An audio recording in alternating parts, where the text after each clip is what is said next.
student. Today we will start a new lesson. Lesson number 9, disaster management. Disaster म्हणजे काय तर आपत्ती, management म्हणजे व्यवस्थापन. आता तुम्हाला हे विमान दिसत आहे. या विमानाने ह्या दोन बिल्डिंगला टक्कर मारल्यानंतर काय झालं तर ह्या दोन्ही बिल्डिंग वितळून खाली आल्या. त्याच्यानंतर 27/11 जेव्हा मुंबईमध्ये फ्लड आला होता. We never forget. आपल्या ताजवरती हल्ला झाला होता. कसाब त्याच्यामध्ये पकडला गेला. हा आतंकवादी हल्ला होता. त्याच्यानंतर फ्लड, सुनामी येते, स्टोम येतात. त्यावेळेला काय होतं ते आपण पाहिलं आहे. These are all are the disasters. These are all disaster. We will see what is meant by disaster. Disaster म्हणजे काय? A sudden event that causes a large scale and damage to the life, property and social aspects of the society or nation is called disaster. They have two types of a disaster, man-made and a natural disaster. man-made मध्ये काय येतं, आतंकवादी हल्ला वगैरे येतो आणि नॅचरलमध्ये दुष्काळ येतो. दुष्काळामध्ये तीव्र दुष्काळामुळे प्रॉपर्टीचं वगैरे नुकसान होतं. त्याच्यानंतर काय आहे, लाईटनिंग आहे. त्याच्यानंतर क्लाउड ब्रस्टर आहे, खूप पाऊस. त्याच्यानंतर वॉल्कॅनिक इरप्शन म्हणजे ज्वालामुखीमुळे देखील खूप सारी प्रॉपर्टीची आपल्या मनुष्यहानी, प्राणीहानी होते. हे सगळं लेसन तुम्ही 9वीत शिकलाच असाल. स्ट्रोम म्हणजे वादळ येतं. यावेळेस आपण शिकणार आहोत फायर, अर्थक्वेक आणि लँडस्लाईड. अर्थक्वेक म्हणजे काय तर भूकंप. से what is earthquake and what are the effects of earthquake. Earthquake means sudden vibration on the earth, on a shaking of the earth's surface ground is called earthquake. This causes seismic waves leading to the movement of the earth's surface, like its shaking goes ups and down. म्हणजे काय, भूकवचावरती अचानक कंपन होतं. भूकवचावरती त्याला भूकंप म्हणतात.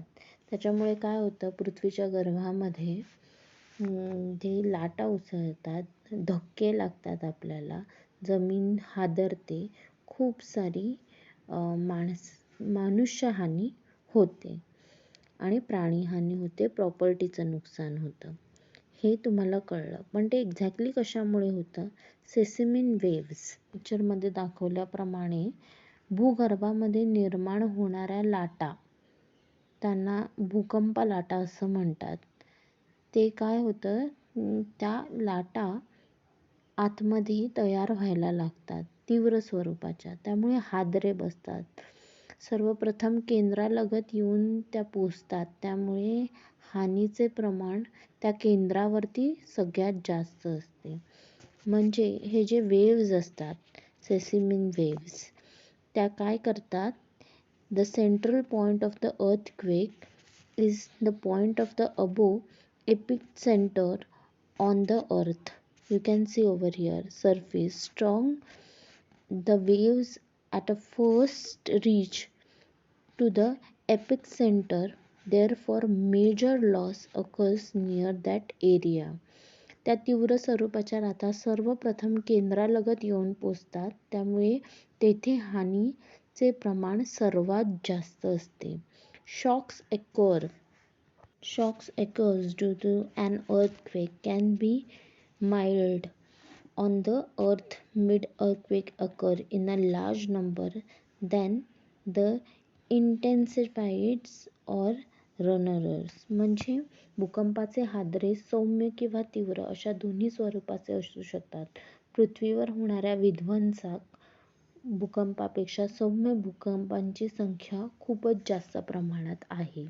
Every day earthquakes are noticed at some or the other places on the earth. According to observation of a National Earthquake Information Center Every year, nearly 12,400 to 4,000 earthquake occurs on the earth. From this, it is noticed that earth is continuous vibrating. म्हणजे पृथ्वीवर दररोज कुठे ना कुठे भूकंप होत असतात. ह्यात नॅशनल अर्थक्वेक इन्फॉर्मेशन सेंटरच्या निरीक्षणानुसार आपल्या पृथ्वीवर वर्षाला 12,400 ते 14,000 भूकंप होतात. यावरून लक्षात येईल की पृथ्वीत सतत कमी अधिक प्रमाणात कंप होतच असते. The machine or instrument which record the earthquake is called seismograph or a seismometer, and the intensity is measured in the Richter scale. This is one of the mathematical measuring unit. Effect of earthquake are mentioned below. Study them carefully. भूकंपाची नोंद घेणाऱ्या यंत्रास seismograph किंवा seismometer असे नाव आहे. तसेच भूकंपाची तीव्रता मोजण्यासाठी रिश्टर स्केल या एककाचा वापर केला जातो. रिश्टर स्केल हे एक गणिती एकक आहे. भूकंपाच्या परिणामाचे वर्णन दिलेले आहे. या तक्त्याचा काळजीपूर्वक अभ्यास करा. इंटरनेटच्या साहाय्याने रिश्टर मापन पद्धती व भूकंपाचे परिणाम याबद्दल माहिती मिळवायची आहे. सर्वप्रथम या यंत्राचा शोध चार्ल्स रिश्टर यांनी 1935 मध्ये लावला. त्याच्यामुळेच ह्याला रिश्टर स्केल असं म्हटलं जातं. आजचा तुमचा अभ्यास आहे. Write down what is a earthquake, effects of the earthquake, what do you mean by disaster. वरचे तिन्ही प्रश्न आज वहीत लिहायचे आहेत आणि मला पाठवायचे आहेत. That's it for the day. Thank you.